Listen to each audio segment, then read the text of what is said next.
Have you ever had a side hustle? A side gig you picked up for fun, or maybe to earn a little extra cash?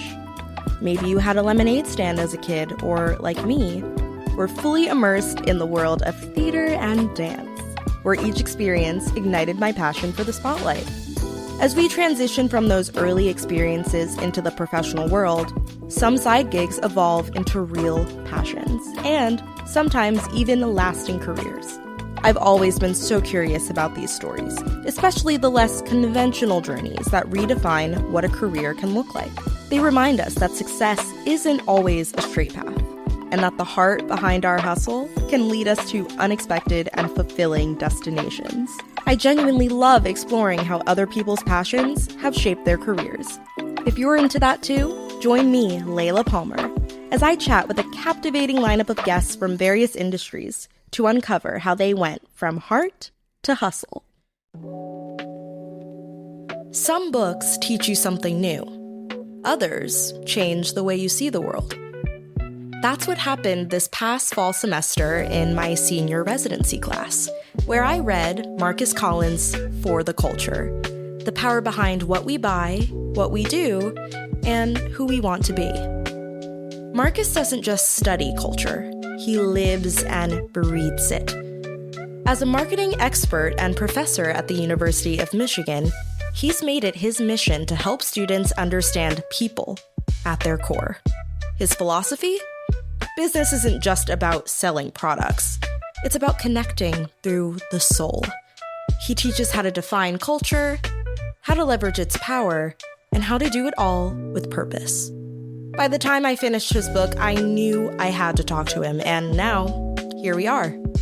As my semester was wrapping up, I took a chance, a shot in the dark, I know, to see if he'd join me on the show. To my surprise and excitement, he said yes, and what followed was a fascinating conversation about marketing, people, and the extraordinary power of culture. I am Marcus Collins. I am a product of Detroit, Michigan. Now, I start that way because I feel like, Detroit really created the context by which I try to navigate through the world today as a product of the city. I went to school to study engineering because I thought that polymers were cool. So I realized it's probably not the best way to describe polymers. Interesting, yes, but I know if cool were the thing. And while I found engineering to be interesting, I wasn't terribly interested that would be the thing I thought I would want to do for the rest of my life. So I went into the music industry after undergrad, writing and producing music. I was writing love songs. I wasn't terribly successful. Was not terribly successful, but certainly what I did. And in doing so, I realized that the music industry kind of sucks. So I went back to school to get my MBA, went to go work at Apple doing partner marketing in iTunes, met Matthew Knowles, who has a daughter named Beyonce Knowles. And he gave me an opportunity to run digital strategy for Beyonce, which was super awesome. And from there, I found myself in the world of advertising, which is where I'd say the lion's share of my career really started to scaffold. And in doing so, I stumbled across the behavioral sciences and took a shine to it all and started putting together the pieces. And I suppose that's where the engineering part of me begins to represent itself. Because I was essentially creating networks between these different disparate things I'd been a part of, from engineering to music to marketing, advertising, and now the behavioral sciences. And that's the world I occupy at the moment. I study culture and its influence and impact on human behavior. So that's the work that I do. As a city girl, born and raised in Philadelphia, I know firsthand just how culture shapes the world around us and influences our daily lives. Marcus Collins, a city boy, if you will, hails from the dynamic city of Detroit, Michigan. Being a product of Detroit, it's safe to say he's experienced culture in his own unique way and seen how it impacts everything, from our interactions to our ambitions and work ethic. But no one can tell that story better than he can, so I'll let him take it from here. Being, like you said, a product of Detroit, how do you think that influenced your outlook on culture and creativity and all of that? I think Detroit and Detroiters, we sort of see ourselves as underdogs in many ways, contemporary Detroit, that is. We have a chip on our shoulder, right? Detroit versus everybody is a real thing. Like, that's the feeling.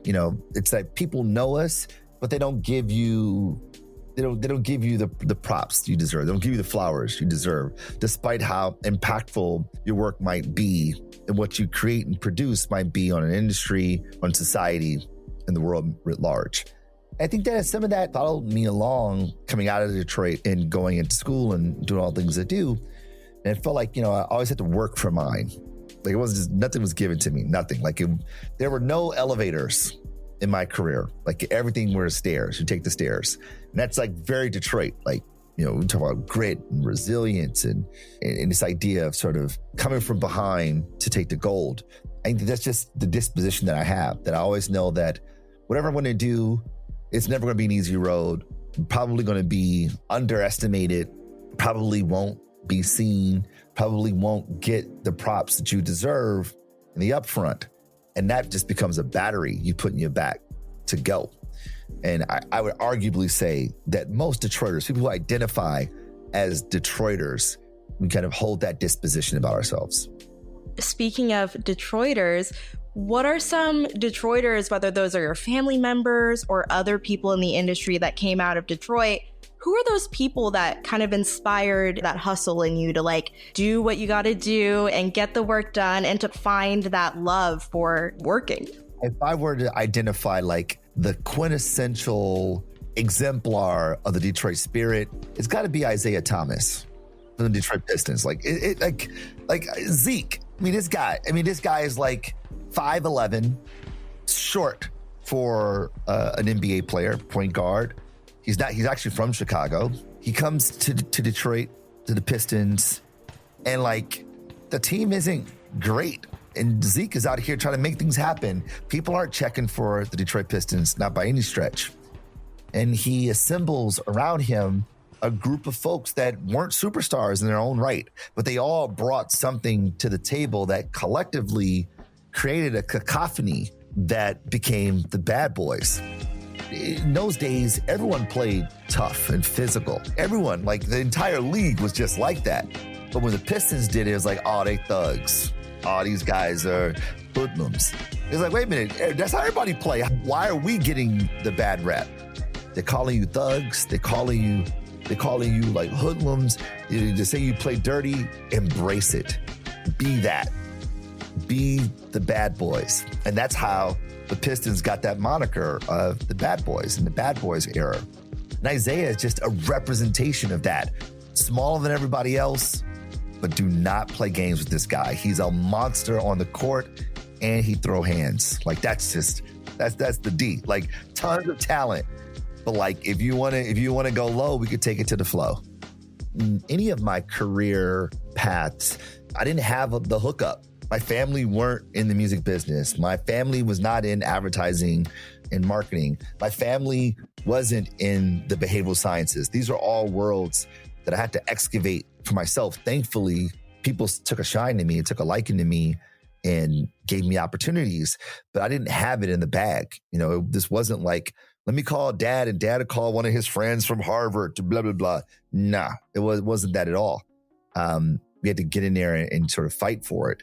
And that, to me, that's just the Detroit spirit. It's just who we are. As the Detroit that I grew up in, that's just who we are. Marcus grew up in a city known for its grit and innovation. And it's no surprise that he carried those qualities into his career. But what's surprising is the leap he took. From engineering, a field rooted in structure and precision, to marketing, where creativity and culture take center stage. It's a fascinating shift that reflects not just his ambition, but his ability to see potential where others might not. Here's how he made it happen. You said it a little bit in passing, as if it was this very normal thing, but you went from engineering to then going into I need to know that story. I need to know What was the catalyst to making that 180 flip in your career? Originally, it started because I wanted to be in music my whole life. I played piano in church and I sang in choirs and played bands. So I was always like a music guy. When I was a kid, I wanted to be Michael Jackson. And when I was a teenager, I wanted to be the fifth member of Boyz II Men. Talk about Philly. I wanted to be the fifth member of Boyz II Men so badly. Like, that was the dream.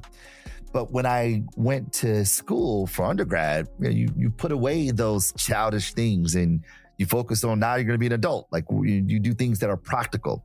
And engineering was practical. So I did well in math and science. So of course I'm going to be an engineer. When I got into the program, I was like, oh man, I don't know if this is for me. And it wasn't the degree of difficulty. It didn't feel like this is what I thought I'd want to do for the rest of my life. And I went home after my freshman year of college. I said, Mom, Dad, I don't think engineering is the thing for me. Now, my mother's an academic, so she goes, well, wait till you get into your major. You'll love it. My dad's like, listen to your mom, So I didn't love it.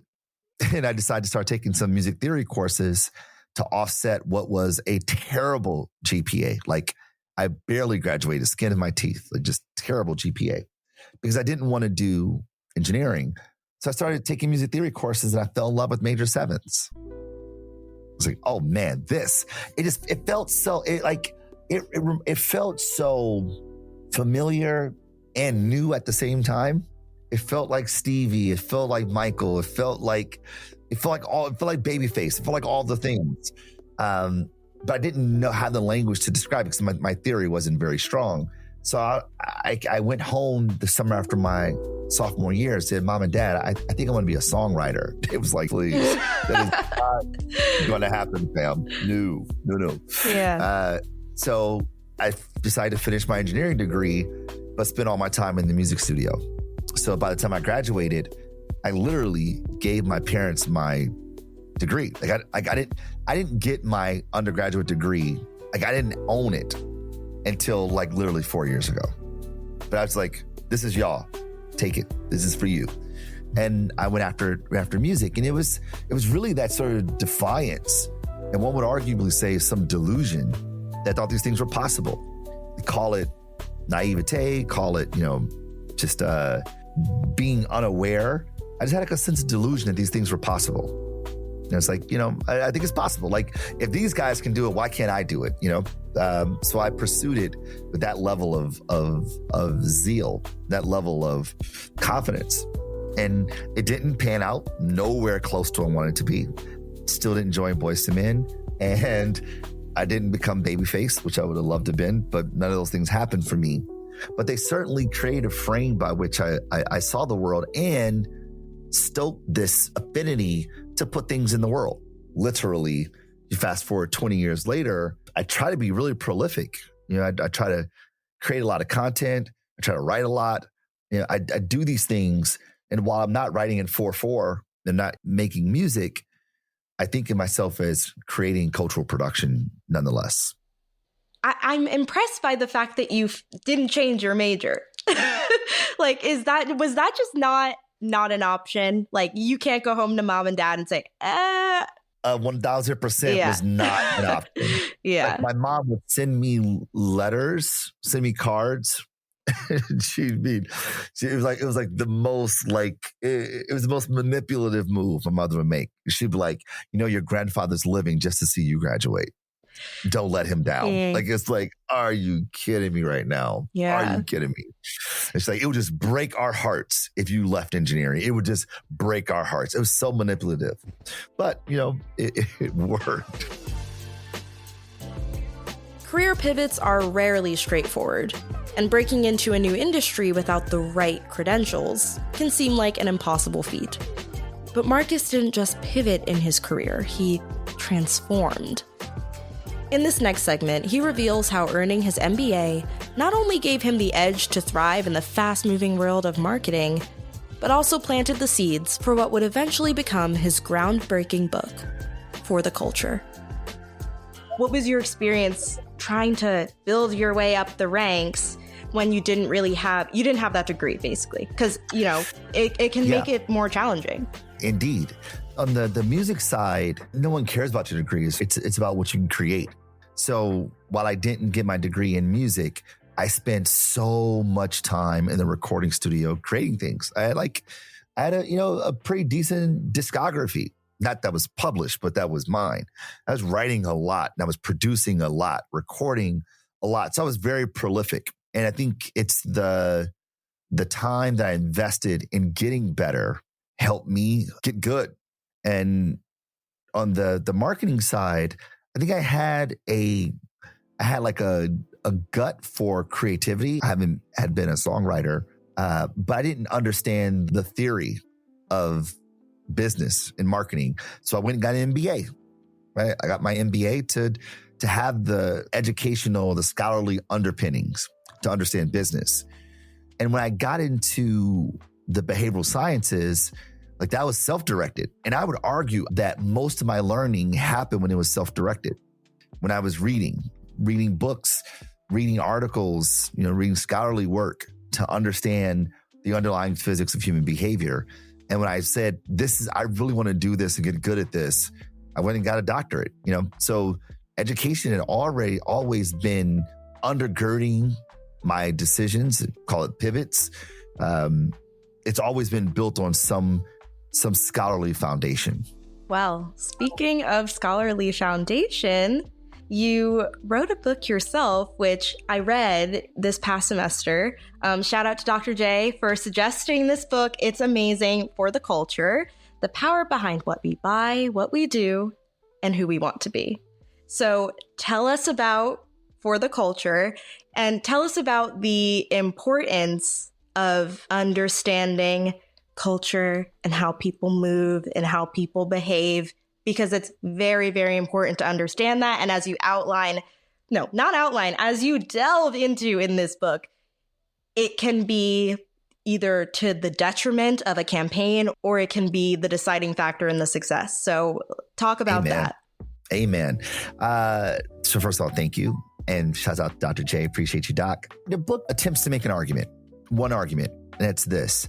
There's no external force more influential to human behavior than culture, full stop. And when people hear that, they go, yeah, totally. That makes sense. Yeah, absolutely. You go, great. Define culture. And when you do that, you get a lot of Homer Simpson blank stares, right? You ask 5 people to define culture, get 55 different answers. And that's a problem. Because if we can't describe or define a thing concretely, how in the world do we ever fully harness its power? How in the world do we ever fully leverage its influence? We don't. So for a marketer, that's like cutting off a limb, because the job of marketing is to get people to adopt behavior. For a leader, it's like cutting off a limb. Why? Because leadership is the ability to influence people without authority, right? For idea generators, that's like cutting off a limb. Why? Because they're in the business of getting people to adopt behavior. Everything we do as marketers, as leaders, as politicians, as clergy, as entrepreneurs, idea generators, managers, is trying to influence behavior. And culture is the biggest cheat code at our disposal to do that very thing. So the book endeavors to prosecute that thesis and also arm the readers with what they need to fully understand this perspective and apply it to their work. One thing that really stuck with me when I think about this book and recall reading it is preaching to the gospel. That whole thing really, really resonated with me. So why don't you talk some more about that so our listeners who, by the way, definitely go buy and read this book. But why don't, Marcus, why don't you give us a little taste of what preaching to the gospel is and why it's important to know your gospel and know your congregation and communicate effectively. Totally. The idea is this, is that we typically think that when we're trying to influence people to buy, to download, to watch, to subscribe, to vote, that we try to make a compelling argument about some value propositions. My razor sharper, my battery lasts longer, my car goes faster, my shampoo has more body, whatever the heck that means. We think that if we inform people with the rational arguments, that they'll make a rational decisions and choose you. But the truth of the matter is that we're not rational at all. We're rationalizing. We don't make decisions based on their linear, logical sense.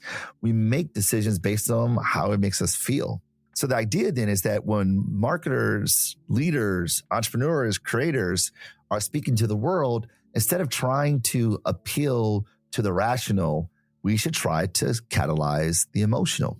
And what's more emotional than what we believe? What's more emotional than how we see the world, which is an extension of our identity?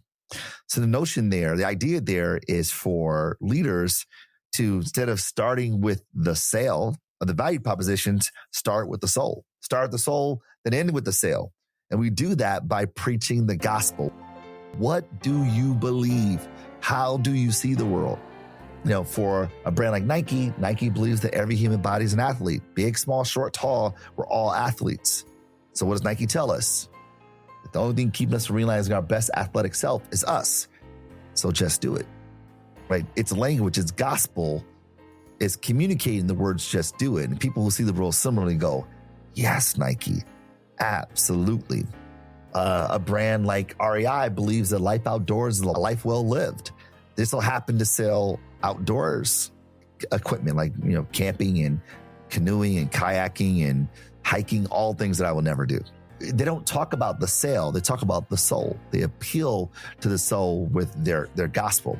So the argument there, then, if that be the case, then that's how we should go through the world as well. I mean, even as students, when you're interviewing for a job, they say, so tell me about yourself. And what you typically do is run through your resume. Well, I'm a student here. I studied this. I've interned here, blah, blah, blah, blah, blah, blah. And I'll tell you, you sound like everybody else, every single person who that recruiter has talked to.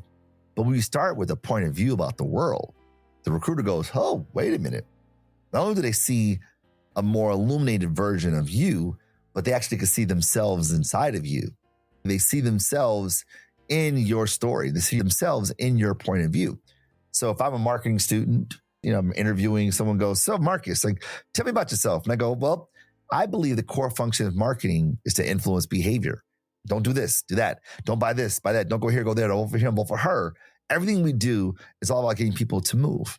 So I spent my time here at the University of Michigan, where I teach, studying what gets people to move.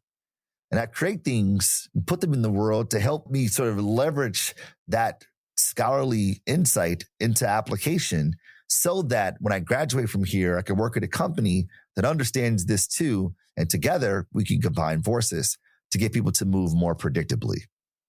Someone goes, dude, say less. As opposed to, my name is Marcus, I'm a student at the University of Michigan, and I studied this. I'm saying the same things, but the order in which I'm saying them is an order that appeals to the emotional as opposed to the rational. Do you have your students read your book? I'm sure you do. Yeah, of course. Yes, of course you have to. So what is something from the book that, if it was one thing from this book that you want your students to know or to really understand and to really grasp, what's that one thing from the entire book? Yeah, it's that the world is not objective, it's subjective. Or as Nias Nim puts it, that we don't see things as they are, we see them as we are. Things aren't the way they are the way that we are. Therefore, our worldview, our truth, if you will, is just as valid as someone else's truth, even if they are conflicting, even if they are antithetical. That our worldview are all culturally mediated. For some, a cow is leather, for others, a deity, and for some, it's dinner. Which one is it? It's all those things, depending on who you are and how you see the world. For some, a rug is decor. For others, it's a souvenir. For some, it's a place of worship. Which one is it? It's all those things, depending on who you are and how you see the world. Therefore, we shouldn't walk through the world with a sense of sort of high-mindedness that our way is the only way or is the way. But if we walk through the world with a sense of humility that the world is subjective, that we leave ourselves open, curious to see the world in ways that are beyond our own. And even though we don't not necessarily agree, we can at least widen the aperture by which the world manifests itself to us. And I think that's super powerful. If those insights resonated with you, then Marcus's book, For the Culture, is a perfect fit for your reading list. You'll find a link in the show notes. It's a must-read. But before you rush off to grab your copy, stick around, because it's time for the Career Countdown. A segment here on Heart to Hustle that offers us one last glimpse into our guest's journey in a fresh, inspiring way. Through 5 rapid-fire questions, Marcus will share the creative inspirations and personal moments that have shaped his career and his creative path. Let's dive in. For number 5, if you had to choose 5 songs that best represent your career journey, what would they be and why?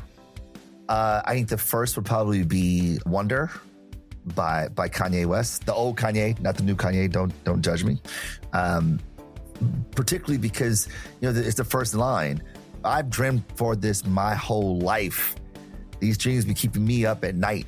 It's that sort of, that ambition and the sort of wide-eyedness that I think is very much a reflection of what I've always wanted to do and always wanted to be.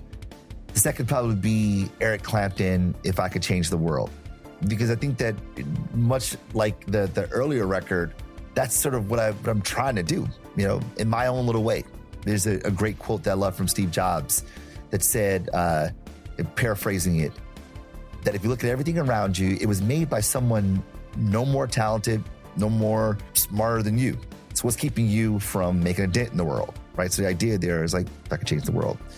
The third would probably be Trey Songz and Drake, Successful. I mean, like when I was in my MBA program, like that song was on repeat. I just want to be successful. The fourth, PJ Morton, Mountains and Molehills. If you don't know the record, it's a beautiful, beautiful record. The part that I think has the most gravitas to it is that you just got to try. You just got to try. You won't know unless you try. And we have so many ambitions for ourselves. We have so much that we want to do that oftentimes we never fully realize them or fully achieve them because we don't try. And if the last song, fifth song, would probably be the old gospel standard, How I Got Over. My soul looked back and wonder how I got over. Because I realized that none of this was because of my own abilities. None of this was because I willed it to be so. It was God's will, And as a result, I get to benefit from his grace and mercy. So I look back and wonder how I got over. Wow, that's a really good group of 5 songs. I like that. I like that list. Okay, so for number 4, what are 4 moments from your career that still make you smile when you look back on them? Oh, yeah. It would be when I got my acceptance letter to work at Apple. I look back, it's like, that's just amazing, just absolutely amazing. It would be launching the Made in America Music Festival for Budweiser. It would be moving the Brooklyn Nets from Brooklyn to New York to become the Brooklyn Nets, of course. And the fourth would be launching my book, For the Culture, seeing it out in the world. And truly, every time I see it, it never gets old to me. When I see it in a bookstore, I'm like, I did that. It's pretty great. For number 3, what are 3 creative outlets or hobbies that you enjoy when you need a break from the business world? It's all music related, all of it. It's playing piano, singing, and like arranging songs. I'm actually the choir director at my church. So like taking songs and arranging them, like it's interesting that I wanted to do that for a living. And I had a very narrow scarcity mindset that I was like, if I'm not doing it for a living, it's not a career, that you don't do it. It's like, well, no, I still do it, still do it. In fact, one of my COVID projects is I recorded an album with my daughter. Oh, and we really? put it out in the world, which is super cool. Yeah, a little side hustle right there. That's right. Yeah, exactly. Yeah. All right, that's what I like to hear. For number 2, if you could collaborate with 2 people, past or present, who would they be? And what would you want to create together? Ooh, past or present? Past would probably be Solomon, King Solomon, the wisest man to walk the earth. I feel like, whatever we would pin together would be unbelievable because he's the wisest man to walk the earth. So I feel like I would be sort of an apprentice to his learning. I've learned a whole bunch. More present time, probably be Pharrell. When I was like really hitting my stride as a music producer, as a songwriter, it was after I stumbled across NERD, his band. And NERD, it was the alchemy of all the things that I grew up listening to and wanted to do, but never knew how to put it together. Like I grew up loving A Tribe Called Quest and the Monkees. I grew up listening to Michael Jackson and Boyz II Men. You know, I loved a little bit of Love and a little bit of Ratchet. You know, it was like all the things, you know, like the rock and soul and music and like all the things together. Even a little jazz, man. I played, you know, trumpet and jazz band. Like NERD's works, like that was it. And that became sort of a lighthouse for me as I tried to find my voice as a songwriter. So work with Pharrell would be like the perfect cherry on top. That would be awesome. Pharrell is Killer. awesome. He's the best. Killer. And then our final career countdown question. What's the one thing that you always want your students to walk away with after taking your class? That the most important thing I can give you is perspective. Not the content, not the frameworks, not the theory, not the research, but the perspective. Because if we change the way we see the world, then the world will change. It's really that simple. That if you change the way you see the world will change. Therefore, my goal as an educator is to help you see the world differently so you can navigate through the world differently. Hey guys, having a bit of a pinch me moment here. It's kind of surreal to think that just a few months ago, I was flipping through the pages of For the Culture and now I'm here, recording and editing a podcast episode with its incredible author, Marcus Collins. Talking to him one-on-one felt like a crash course, not just in marketing, but in understanding people, making bold creative decisions, and carving your own path in life. If Marcus's story resonated with you as much as it did with me, don't go anywhere. Follow Heart to Hustle and tune in next week for another inspiring career journey. But before we wrap up, I just want to say, it is our final episode of the month, and I hope Heart to Hustle has become a resource you turn to as you navigate your own unique career path. Sharing these stories with you is truly the highlight of my week. If it's the highlight of yours, keep listening every Tuesday. As always, thank you for listening.